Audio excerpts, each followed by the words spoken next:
topic today on Kababayan LA. We are talking about divorce in the Philippines, more so the Philippine members of the Philippine Congress and the Philippine Catholic Church. They are at odds against each other or with each other because of this issue. A recent social weather station survey found that 50% of adult Filipinos surveyed are in favor of divorce, while 33% were opposed and 16% were undecided.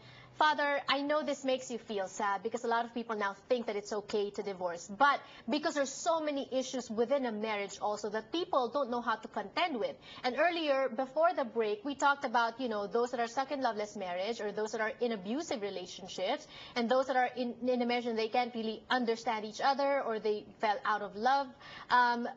Is there recourse to them? Are there other options available? Yes, let me talk about the church position about this. We have this process we call annulment, and let me distinguish it from divorce. We start with what the scripture says, what God has joined together, let no man put asunder.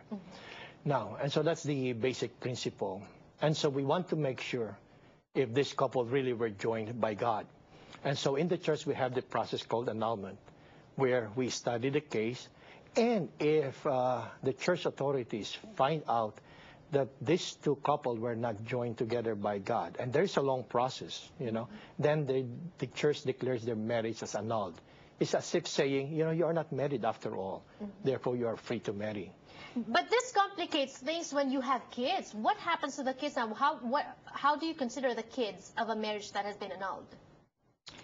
Well, of course, yung mga kabataan ay anak pa rin sila ng mga magulang nila, no? So ito yung nagka-complicate na sitwasyon.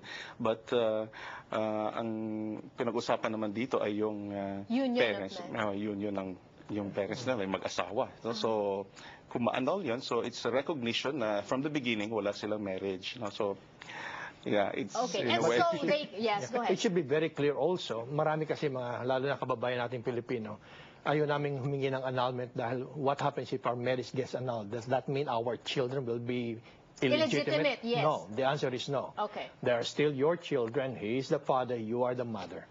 But there was no marriage between the two of you, and so each of you can remarry. Okay. Yeah. Ang difference naman yan, Janelle, sa divorce, marriage can be valid and still be dissolved. Yun ang hindi in agreement ang simbahan. Okay. What about for people na they have to them they think they have valid reasons to separate from their spouse, pero hindi naman maa-annul yung marriage nila kasi wala dun sa listahan ng ina-allow ng Catholic Church. What is available to them now? Legal separation lang. Oh, yeah, they can legal separation. Yeah. Yes, legal separation. But what is the difference between divorce or among divorce, annulment, and legal separation in terms of getting married again? So again, sa church, kung kasal sa simbahan, they can be legally separated, for various reasons. And they're okay, they're good in standing with the church. Basta hinilin lang ng simbahan, they cannot remarry other persons. Hindi ba? Ngayon, kapag ka-divorce naman, like here in our situation in the United States, there are a lot of couples who have gotten a divorce. Our suggestion for them is bring their marriage case to the church. Give us the opportunity to support you, give us the opportunity to help you. And maybe they can get an annulment. And once they get an annulment, then they can be married in the church and they can be legally married also here. What are the reasons that you allow for annulment?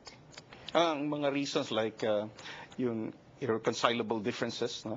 At saka yung psychological incapacity na magpapatunay na from the beginning wala yung marriage nila because of these factors na hindi sila handa o saka hindi sila sasabihin natin karapat-dapat na mag-asawa. So yun, pwede silang ma-declare na yung marriage nila ay annulled, no? So pwede silang mag-asawa uli. And how long is the process? Because I hear some people don't even want to go through that because it takes forever, whereas divorce only takes a few months. Yeah, actually, Janelle, it's not that long. Maybe 9 months to 1 year. Lalo na dito sa United States. Let me just clarify. There are 3 main reasons why a marriage can be declared annulled. Okay. First, yung lack of freedom.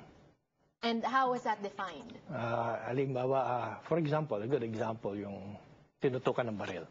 Pakasalan mo yung anak ko, di ba? Or halimbawa yung nabuntis. Kaya ko tinatanong ko kung hindi kayo nagbuntis, magpapakasal ba kayo? Pag sinabi sa akin, Father, kung di ang buntis, hindi ko naman talaga papakasalan. Right. See?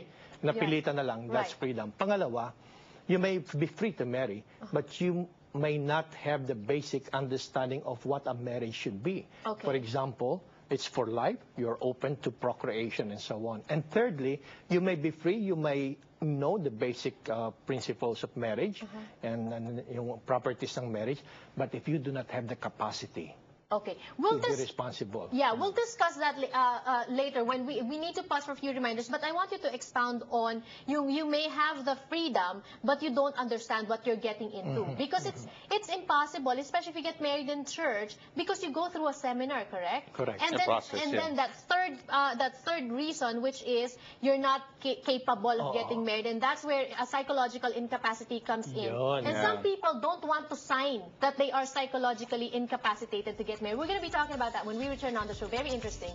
Don't go away.